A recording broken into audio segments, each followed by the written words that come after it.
Cultural and Spiritual Affairs, walang iba kundi si Honorable Maria Luisa Angelo Teleo. Salamat. Magandang araw po sa ating lahat, sa ating Mutilin Mayor, Mayor Vico Soto, sa ating Pangalawang Lungsod, Vice Mayor Dodo Jaworski, sa ating Congressman Roman Romulo. Marami pong salamat sa pagdalo sa atin dito.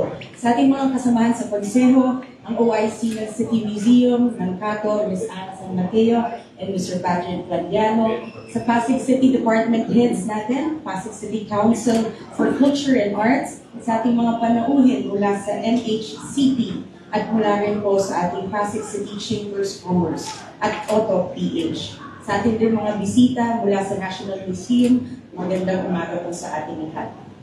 This building was built by a native of Pasig, architect Felizandro de Manlig. He designed the Spanish Baroque mansion and completed it in 1936. Pinatayo ni Don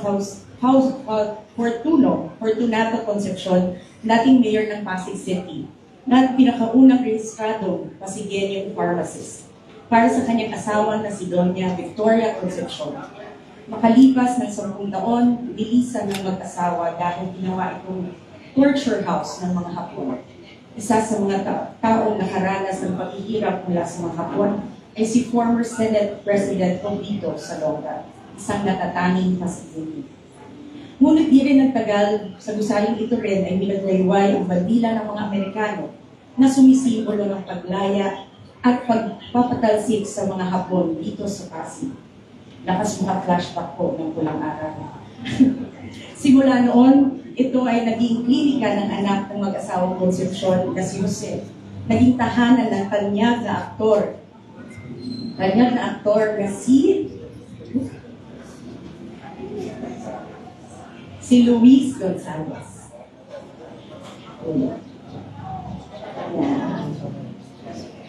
Hanggang sa nabilito ng lokal na pamahalaan sa Pasig City noong 1980s upang maging silid-aralan, silid-aklatan at museo.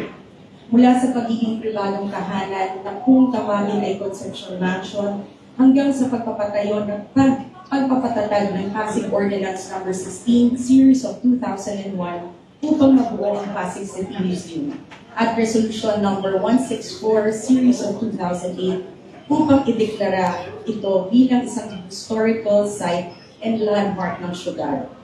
It is beyond question that Pasig City Museum is not only rich in history and culture of our city because of its various displays, and the structure itself is also indeed deeply rooted in the history of Pasig. 88 years have passed, and we are now just a few moments away in witnessing the beauty and story of the Pasig City Museum, following its 3rd rehabilitation. And in addition to today's inauguration, I'm thrilled that we will also have a turnover of the National Museum marker from the National Historical Commission of the Philippines as a symbol to its historical significance, not only in Pasig City, but in the Philippines. Kaya hindi ko na po pahahabaan, isang malaking karangalan ang makasama kayong lahat sa napakagandang makasaysayang umaga ito sa pagbubukas ng bagong yugto para sa ating museo. Maraming salamat po. Mabuhay po ang kwento ng Pasig at ng bawat Pasigeno. Maraming salamat po, City Councilor Angelo Teleo. Para naman po sa overview ng ating bagong bubuksan ng Pasig City Museum, narito po si Miss Ana Catrina San Mateo, ang officer in charge ng Pasig City Museum. Thank you, Sir Albert. Iibahin mo na naman ang pangalan. Untik na. Okay po. Magandang umaga po, Mayor Vico Soto, Congressman Roman Romulo, Vice Mayor Dodo Jaworski, mga bumubuo ng 11th Sangguniang Panglungsod, mga pangunahing pandangal mula sa Pambansang Museo ng Pilipinas, sa pangunguna ni Ms. Ann Rosette Valencia at mga kasama, mga department heads ng pamahalang lungsod ng Pasig, mga kasamahan sa kultural na gawain, at mga kaibigan. Maligayang pagdating sa Pasig City Museum, isang makasaysayang lugar kung saan makikita ang mayamang kasaysayan at kultura ng Pasig. Ang Pasig City Museum ay nakatuon sa kanyang misyon na makakuha, mapanatili at magpakita na natatanging kultural na ebidensya ng Pasig at ipaalam sa publiko para sa layunin ng pananaliksik at edukasyon. Bilang parte ng aming permanent exhibit na makikita sa loob ng museo, ay isang silid na para sa pamilya Concepcion na nagpapakita ng kanilang mga larawan at kagamitan. Nais din namin ipakita ang mga katutubong pamayanan ng Pasig mula sa tradisyon ng pagpapalayo ng may bunga, buting at rosaryo. Ang pagdating ng mga Espanyol at ang simula ng pagtatayo ng mga pueblo, baryo at disipa. Noong 1896, ang Pasig ay nakibahagi rin para makantan ang kalayaan ng Pilipinas. Simula sa pagpupulong ng mga pinuno ng katipunan sa pangunguna ni General Valentin Cruz na tinatawag na Asamblea Magna. At ang makasaysayang kaganapan noong gabi ng Agosto 29 na kilala bilang Sabado.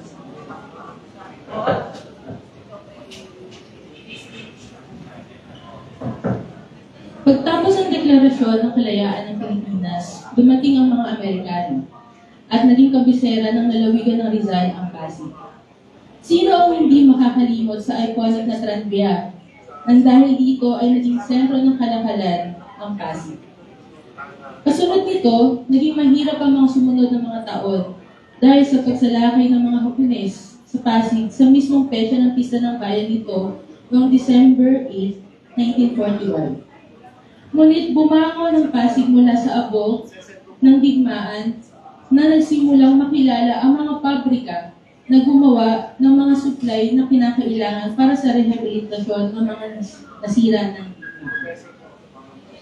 Sino mag-aakala ng ating mahal na si Mutya na makikita lamang sa ground floor ng Pasig City Museum noon, isang 7-feet mermaid na sculpture na gawa ni Fred Baltimore ay inilipat sa ikalawang palapag ng museo at magiging sentro at atraksyon na nakatuon sa mga kwento tungkol sa Ilog Pasig. I-explore din natin ang major business hub ng Pasig, ang Ortigas Center, na may ambag din sa ating kultura na ang mga pangunahing mga estruktura ay gawa ng mga national artists. At sa huli, kilalanin din natin ang mga natatanging anak ng Pasig na nag-ambag at bigay ng karangalan para sa kaunlaran ng ating lungsod. Karagdagan ng mga mangkita ay ang isang auto hub na siyang magsisilbing souvenir shop ng ating museo kung saan pinakikita din ang mga produkto tatak Pasig. Kasama rin sa mandato ng ating museo ang pagbibigay ng iba't ibang programang pang-edukasyon tulad ng mga guided tour, workshop at lecture at na mas lumalim pa ang pag-unawa at pagpapahalaga ng mga tao sa kasaysayan. Dahil dito, nakikita namin ang Pasig City Museum bilang sentro ng pag-aaral sa kasaysayan at kultura ng pamana ng Pasig, pati na rin bilang the most engaging local history museum for everyone. Sa puntong ito, matapos ang 8 taon simula na sinarado namin ang aming pintuan sa publiko, ngayon ay muli kami magbubukas para ibahagi sa inyong lahat ang kwento ng aming pinakamamahal na lungsod, Pasig. Salamat sa aking mga kapwa Pasigenyo na nagbigay at nagpahiram ng kanilang mga natatanging yaman ng kanilang pamilya para ma-display sa Pasig City Museum. Kami ay lubos na nagpapasalamat sa inyong lahat para may isakatuparan ang museo natin. Hindi, maraming salamat at mainit at welcome po sa Pasig City Museum.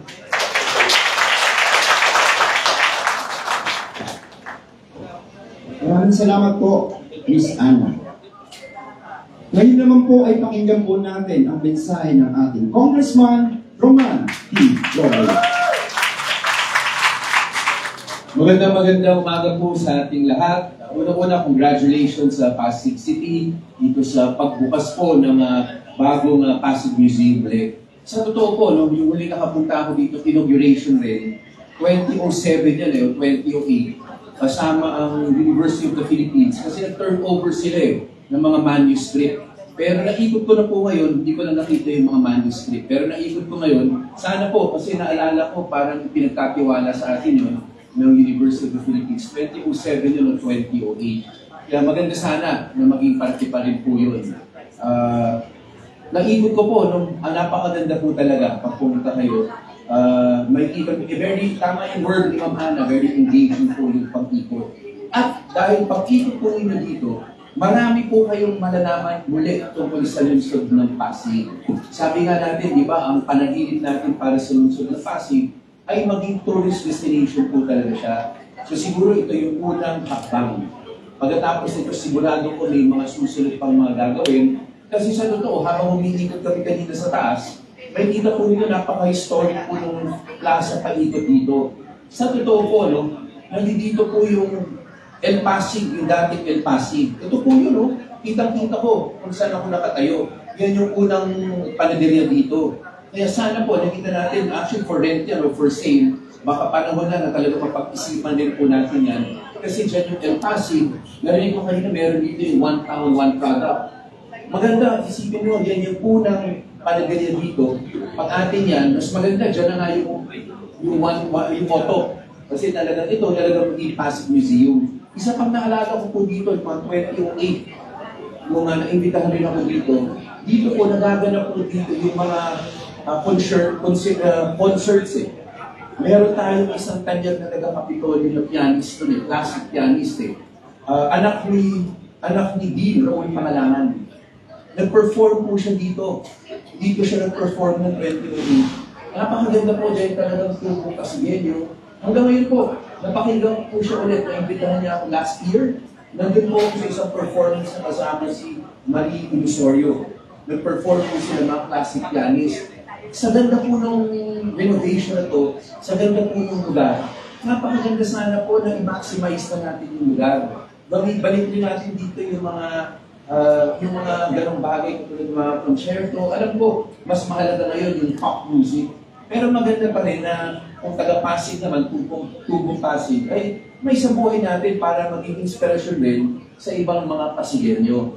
At alam niyo naman po, dati ko pa naman talagang sinasabi ito, gagawin po natin talaga dito, ay gusto natin, pagkabuo po natin yung esplanade natin. From Santa Rosa, all the way po until Bridgetown. Ito pa rin yung magiging centerpiece ng ating pagpunta. Nandito po yung Pasig Museum, nandito yung Plaza Bonifacio, Plaza Rizal, Dimas Salam, may museum rin ng Dimas Salam na pwede nyo masama sa road. Masagutin nyo, bahay pisa, antique houses sa Nicolas. Tapos yung Boy Scouts, nandiyan pa. And of course, yung katedral natin, nandiyan. Tapos kanina, narinig ko rin po, nabanggit ko na natuturo ko kanina dito. Noong panahon ng pandemic, nakabisita po ako dito sa likod eh. Dati po, nandito yung police station natin sa likod eh. Sa likod yung police station bago nalipat yun sa Siray Mundo. Sa harapan nun, bahay rin po ng mga construction yun eh.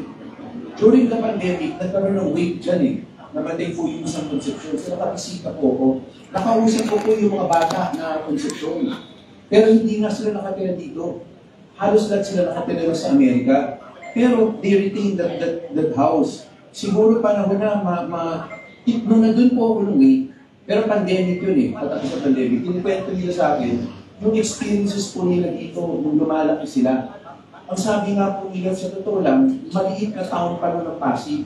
Ang sabi nga sa akin ng ako, dito sa Pasig para magkakilala lahat ng tao. Sabi nga niya, pag dumarating ng bata sila, pag dumarating sila, nandun yung Pasig Police Station eh. Sa second floor doon, sa third floor, doon yung doon yung kulungan eh, yung temporary na kulungan. Pag dumarating raw sila, yung mga nandun sa loob, sumisigaw raw doon sa taas eh. O, andyan na si pakibukas na yung gate. Kasi nga magkakilala sila. Pag Pasko raw po dito noon, ang gagawin po nila, iikot sila sa bawat bahay, then magkakilala sila. Tapos magkakanta, parang caroling. Tapos mamamasko sila. Ito yung maganda sana na kahit papano ay man-letter natin. Kasi ngayon, wala nakasulat tungkol sa kanila eh. Pero habang nandiyan pa sila, makausap sila, whether through communication, email, para maging literature natin dito eh. Mas magiging mayaman po talaga ang history natin sa ating lungsod. Alam ko, ang ganda po talaga. Pag umikot kayo, magugulat po kayo, talagang, ganda mo talaga eh. Magtatagal kayo sa ikot eh, dahil ma-entertain kayo eh.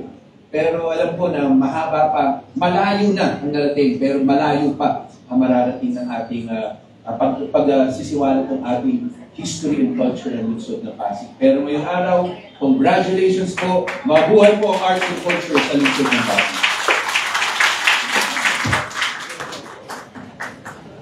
Maraming salamat po, Congressman Roman Romulo. Ngayon naman po ay pakinggan po natin ang mensahe ng ating Vice Mayor, Robert Vincent Jude Jaworski Jr. Good morning, magandang umaga po sa ating lahat. Kay Mayor Vico Soto, kay Congressman Roman Romulo, sa ating officials, councilors, Simon Pagkakot, sa councilor Manila, Councilor Bota, Santos is here as well. Our guest from the National Museum, and the other distinguished ladies and gentlemen that are here this morning. It is indeed a very special day as we reopen our Pasig City Museum. This museum is a gift from the local government of Pasig to the people, not only the people of Pasig, but I guess to the entire Philippines. And hopefully, we will be able to share our rich history, our rich culture, with even tourists from outside the country. Tayo po, pag tayo nagbibisita, nagkakaroon ng pinakalayo mga bisita ng ibang bansa. Isa sa una natin pinupuntahan para malaman natin yung kasaysayan ng mga bansa o lugar na pinupuntahan natin ay ang mga museo. Dito po sa ating lungsod ng Pasig, we have a rich history, more than 450 years, which goes beyond 450 years.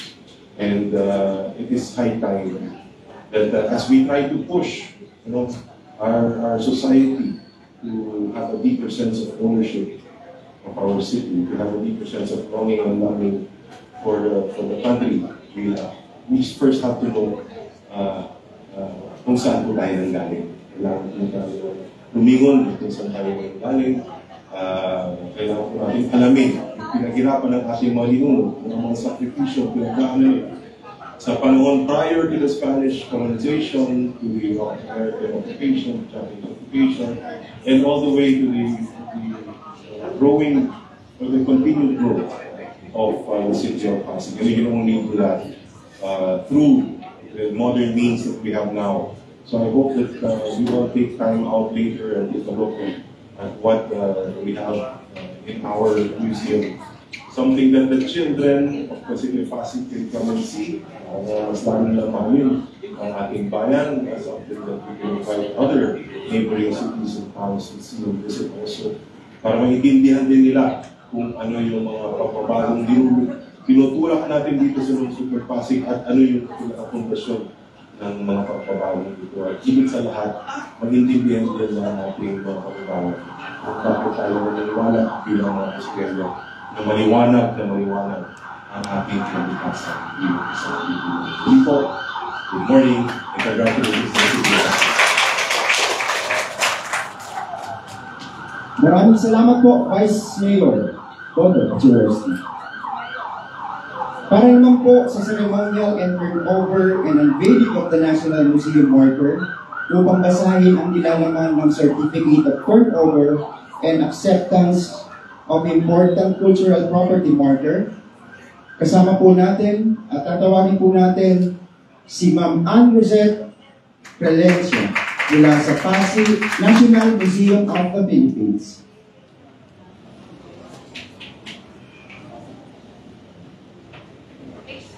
Magandang umaga po, lalong-lalo na kay Mayor Vico Soto at Congressman Romulo. Director Barnes would have loved to be here today, but meron ng kaya. But the National Museum of the Philippines extends its warmest congratulations for this recognition of the Old Conception Mansion as important cultural property, as well as its sincerest appreciation to the city of Pasig for partnering with us, cultural agencies, by helping preserve this beautiful architecture that exemplifies Filipino talent and artistry. Congratulations to you. At this point, allow me to read the museum declaration we issued in 2017. It's quite lengthy, but anyway, for us to appreciate the merits of this architecture for its recognition. Declaration of the Old Mansion, Pasig City, as important cultural property. Whereas the Constitution of the Republic of the Philippines provides that the state shall promote and popularize the nation's historical and cultural heritage and resources. Whereas it is the policy of the state to preserve and protect important cultural properties and national cultural treasures of the nation and to safeguard their intrinsic value. Whereas Republic Act number 4846, otherwise known as the Cultural Properties Preservation and Protection Act, as amended by Presidential Decree number 374, Republic Act number 8492, or the National Museum Act of 1998, now Republic Act number 11333, and Republic Act number 10066, or the National Cultural Heritage of 2009, specifically vested the National Museum as the agency of the government to implement the provisions of this act. Whereas Section 3 of Republic Act number 10066 states that an important cultural property shall refer to a cultural property having exceptional cultural, artistic, and historical significance to the Philippines, as shall be determined by the National Museum and or the National Historical Commission of the Philippines. Whereas a Spanish-inspired mansion owned by Don Bartolome Concepcion, located in the poblacion of the city of Pasig, was built and completed in 1927. Whereas the mansion fronting the Plaza Rizal was designed by architect Felizardo Duvalli. It's made of terracotta materials for its roof and piers and ornate interiors of revivalist style that was fashionable during the period. Whereas the mansion, used as headquarters, survived the ravages of World War II, has remained for significant years the residence of the former mayor of Pasig, who is also the city's foremost and first pharmacist. Whereas the mansion is presently owned and used by the city government of Pasig as its city museum. Whereas, as the repository of Pasig City's cultural heritage, the mansion is a venue for art and religious activities, musical performance, annual bamboo and summer music festivals, art presentation and workshop, philatelic exhibits, as well as performances. Whereas the Old Concepcion Mansion, or the Pasig City Museum, possesses exemplary architectural, engineering, cultural, and artistic significance of reflective of the nation's history and culture. Whereas the Old Concepcion Mansion, or the Pasig City Museum, merits official recognition as an intrinsic part of the heritage and patrimony of the Filipino people, and commitment to its protection, preservation, and promotion by the national government through the National Museum and the other concerned agencies.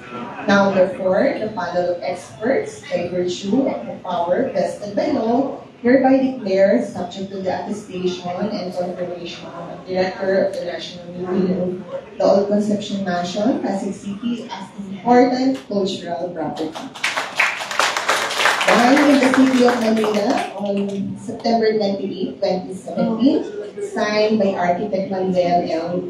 C. Noche, Professor Regalado Trota Jose, Father Rene Pio D. Havellana, Father Milan Ted Toralba, attested and confirmed by Director General Jeremy Barnes on September 28, 2007. Muli po ang aming pagbati. Congratulations. Maraming salamat po, Ma'am Rosette. Sa pagkakataon pong ito, inaanyayahan po natin ang representative from National Museum of the Philippines and ang ating pong Congressman Roman Romulo, Vice Mayor Dodo Jaworski, and Mayor Vico Soto para lagdaan po ang Certificate of Turnover and Acceptance of Important Cultural Property Marker.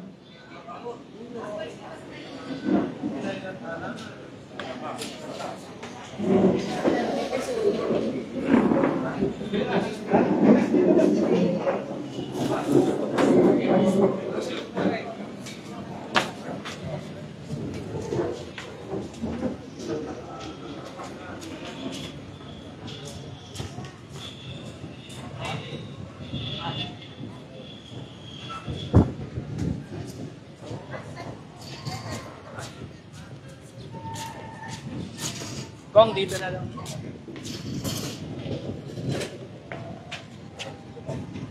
Ayaw po. Jerry. Kaya na tayo dito.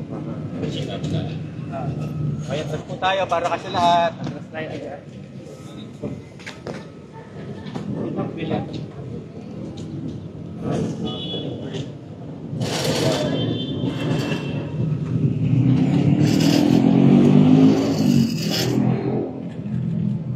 Muna po rito.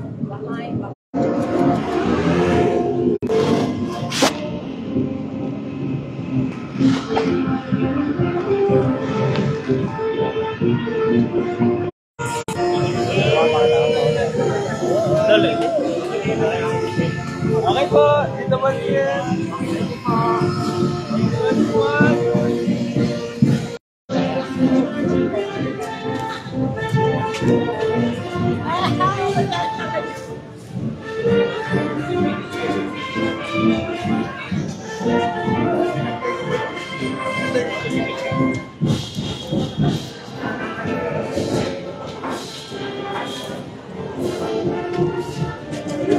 Atras po tayo. Atras po. Atras po.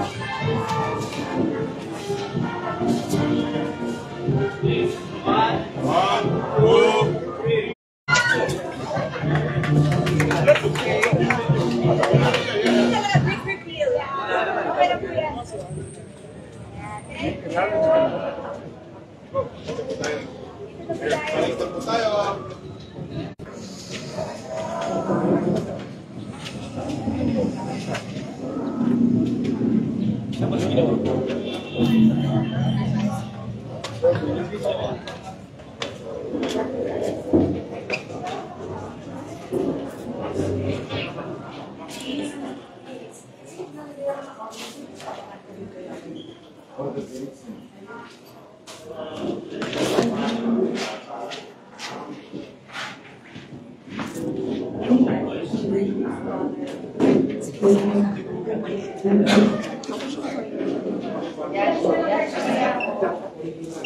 Maraming salamat po.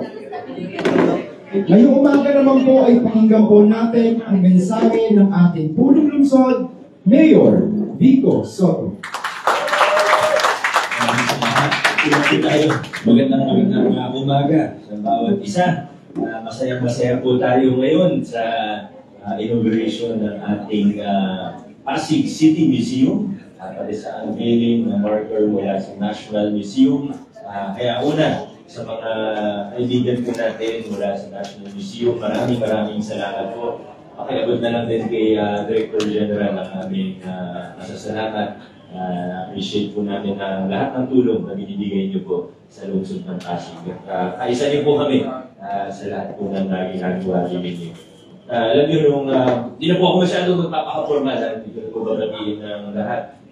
Anyway, hindi naman formal ang suot ko ngayon, kaya hindi na rin formal ang aking magiging pananalita. Noong 2019, nung una po ako naupo bilang mayor, umikot po ako sa lahat ng city property, umikot po ako sa lahat ng pasilidad ng ating LGU. At nung nakaschedule na po akong bumisita dito sa ating museum, Concepcion Mansion, excited po ako noon. Kasi nakapunta na naman ako sa museum natin, pero excited ako tingnan ko rin ano yung pwedeng i-improve, ano yung pwedeng pagandahin. So excited ako. Pag-akit ko po, pagpasok ko sa museum, medyo namatay po ang aking excitement dahil walang laman ang museum. Katagpuan po namin ito na halos walang laman.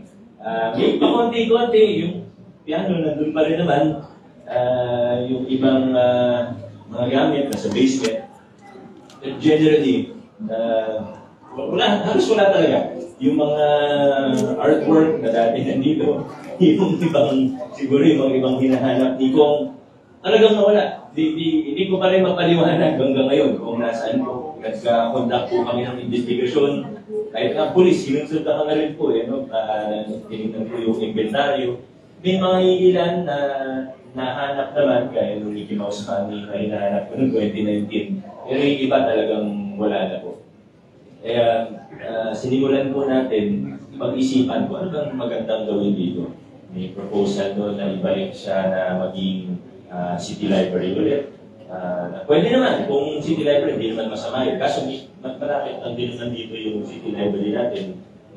Kasalukuyan pala ay tapos na rin yung infrastructure component ng ating City Library, yung sa Discovery Centrum na lang kailangan ayusin. Pero malapit na rin magbukas ulit yung City Library natin. So nag-usap kami ng staff ng Kato, kinonsulta po namin ng iba't ibang grupo, iba't ibang tao, yung iba po sa kanila, nandito, hindi ko na isa-isa, baka may kaligtaan pa po ako. So sinimulan namin noong 2019, kaso lang, alam niyo na po nangyari, nagutan tayo ng pandemya na bawal po ang lahat.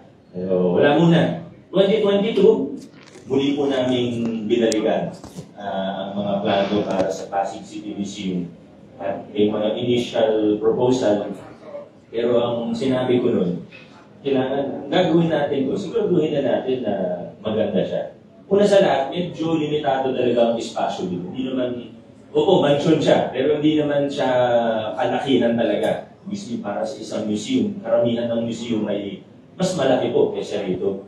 Kaya kailangan, kung gagawa tayo ng plano, yung talagang maayos, maganda, efficient yung paggamit natin ng espasyo. Kailangan ma-maximize natin yung lupa, ma-maximize natin yung struktura, at higit pa ron, kailangan ito yung maging simbolo ng ating kasaysayan at kultura sa lungsod ng Pasig.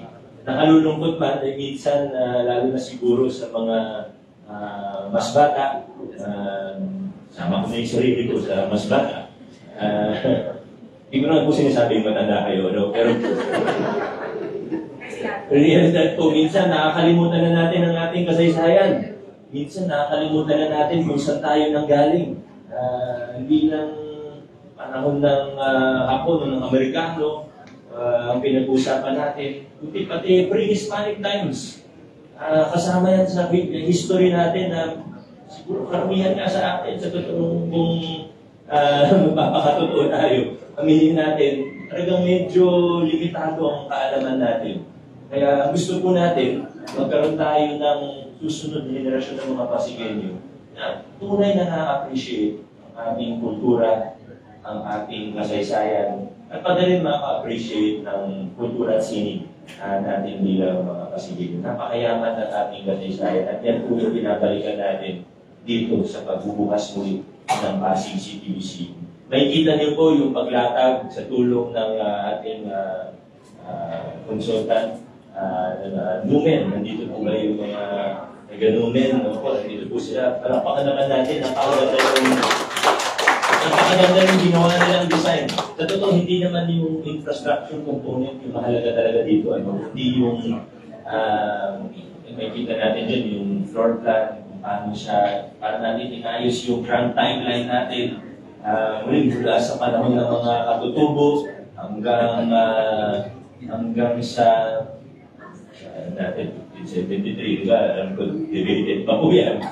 Pero, nandyan po lahat. Makikita po natin. Ang dami nating matututunan. Kung maglalakad lang tayo, babasahin po natin dyan. At para rin mahingan yung ma-encourage natin ng mga hindi naman ang kabataan, pero ang bawat Pasigenyo na talagang pumunta dito, magtagal dito, talagang basahin yung mga nakapaskil, panoorin yung mga mapapanood, ay ginawa po natin na hindi lang siya basta traditional museum, kundi, sabi ni Kong Roman, engaging, ginawa po natin na interactive yung ibang bahagi ng ating museo. Kaya talagang excited na rin po ako patingnan po lahat At mas excited po ako na tuluyan na siyang buksan para sa publiko. Para lalong-lalo na para sa ating mga kabataan na ma-experience po nila itong Pasig City Museum, ang bagong Pasig City Museum natin, na matutunan nila tungkol sa ating napakayaman na kasaysayan bilang mga Pasigenyo. So, without further ado, ikot na po tayo. Maraming salamat. God bless and congratulations po sa bawat Pasigenyo. Maraming salamat po, Mayor Vico Soto.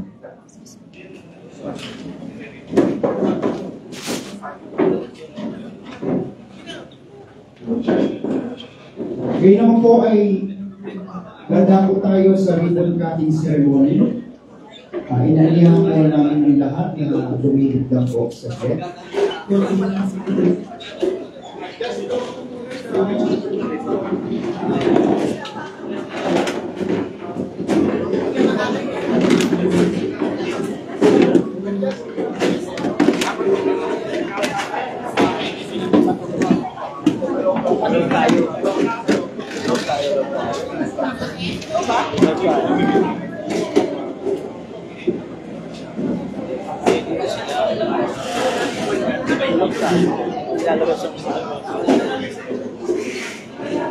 Adjust lang po yung mga cameraman. Dito lang muna. Ito, mga official.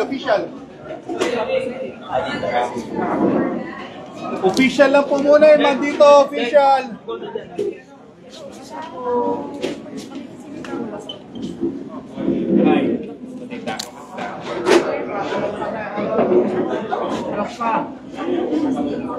At the count of 3.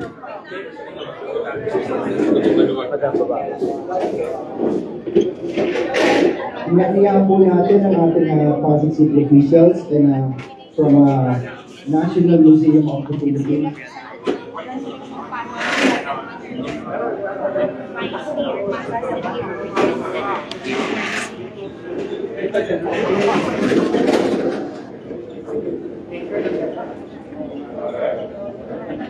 All right. 1, 2, 3. Congratulations, Pasig City! Ngayon naman po ay susundan ko ito ng blessing sa pamumuna po ni Father J.M. mula sa aking Pasig Cathedral.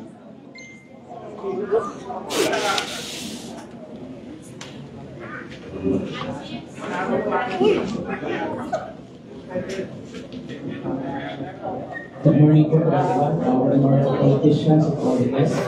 Let's start the blessing. In the name of the Father, the Son, the Holy Spirit. Amen. The Lord be with you. The word we are beginning today should enliven our faith and make us grateful. We know the familiar words of the song, if the Lord has not built in the house, in vain do its builders labor. Whenever we look at the interests of our neighbor or the community and serve them, we are in a sense God's own co-workers. Let us pray for His help through this celebration, my brothers and sisters, that God will bring this construction to successful completion and that His protection will keep those who work on it safe from evil. Let us listen to the word of God. Brothers and sisters, let us listen to the words of St. Paul to the Corinthians. For we are God's co-workers. You are God's building. According to the grace of God given to me, like a wise master builder, I lay a foundation, and another is building upon it. But each one must be careful how he builds upon it. For no one can lay a foundation another than the one that is there, namely Jesus Christ. The word of the Lord. Once again po, good morning to everyone. And when we bless a newly renovated museum, first we thank the Lord. We all know all the blessings we receive are coming from God. That is why with this blessing, we entrust this new Pasig City Museum to God. Pinagpapasa Diyos po natin. Secondly, we have a saying for us Filipinos that goes like this: nasa Diyos ang awa, nasa tao ang gawa. Of course, Lord, continue to shower His blessing to all of us. If we also cooperate to His grace, no? Makikooperate po tayo because grace builds on faithful. And third, in order for God to continue to shower His blessing to all of us, we need to intensify our prayer life.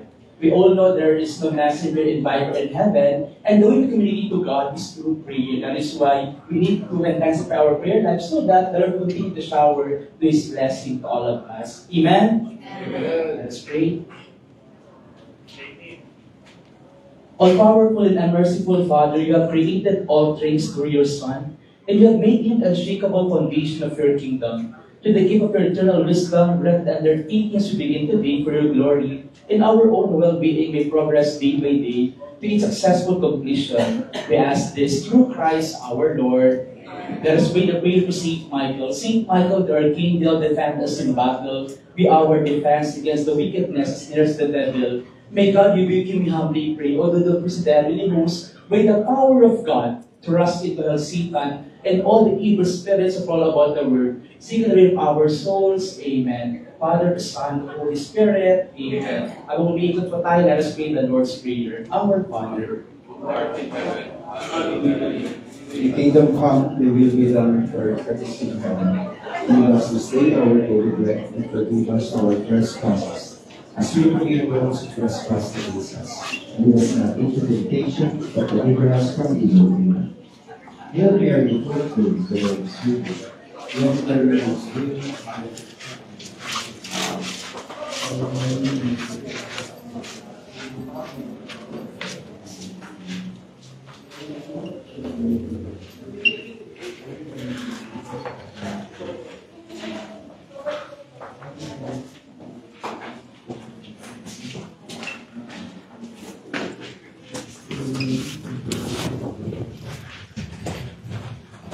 tao na ito po.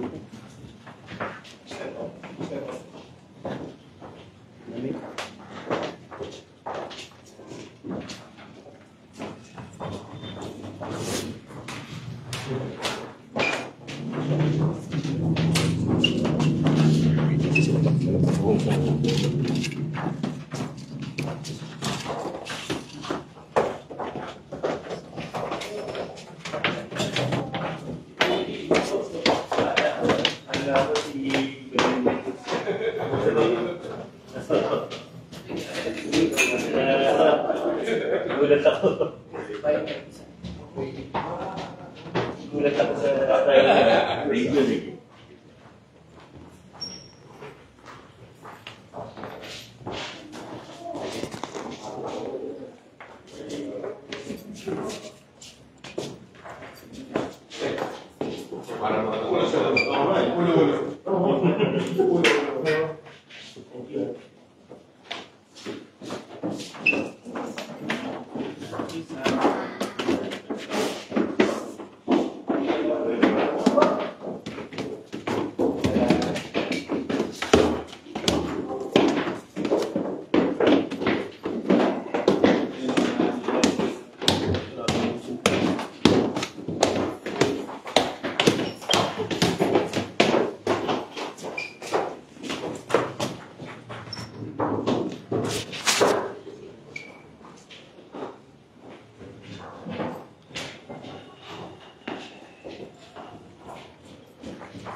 Yung present sa akin. Sige. Paano magkakaroon siya ng yan? Yan ang nagawa ng paraan. PlayStation pa ako.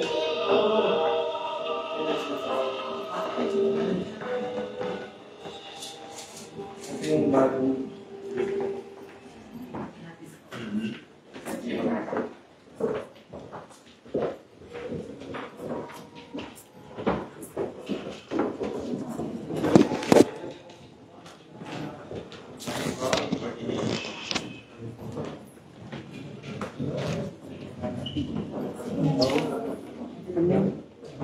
Dapat na. Kaya ka na lang. Limited space. Limited na. Kalapat ka naman yun. Limited na tayo.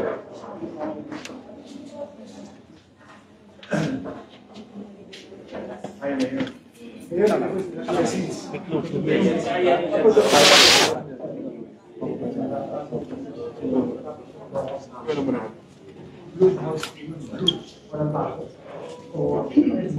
Diyan lang kayo. Huwag muna kayo mapato.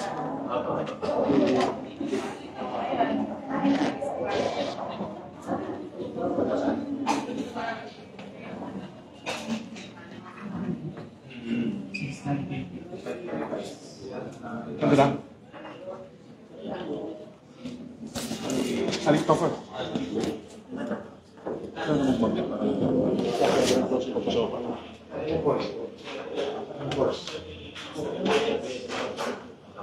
gilid tayo, gilid tayo.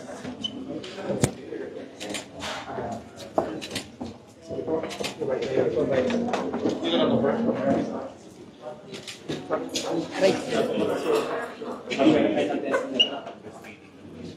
The Lord be with you. And with your spirit. May the Lord Almighty bless you and kindly receive the desires of your hearts. Amen. And may the Lord give you trust in Him so that you will do all things in His name. Amen. And may the Lord regard your work with kindness and watch over your lives. Amen. And may mighty God bless in your loved ones, the Father, the Son, the Holy Spirit. Amen. Go forth, the blessing is ended. Thanks be to God. Congratulations to everyone.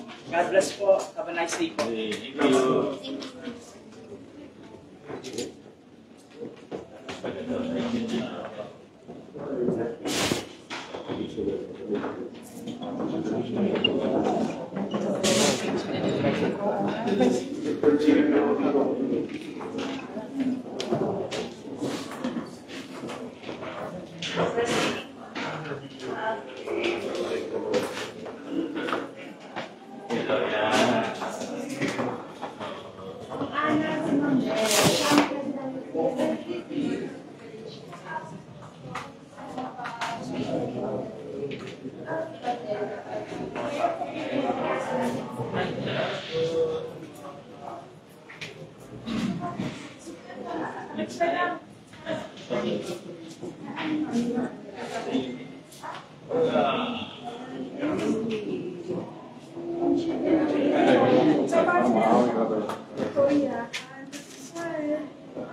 Pero babalik ako para tingnan talaga.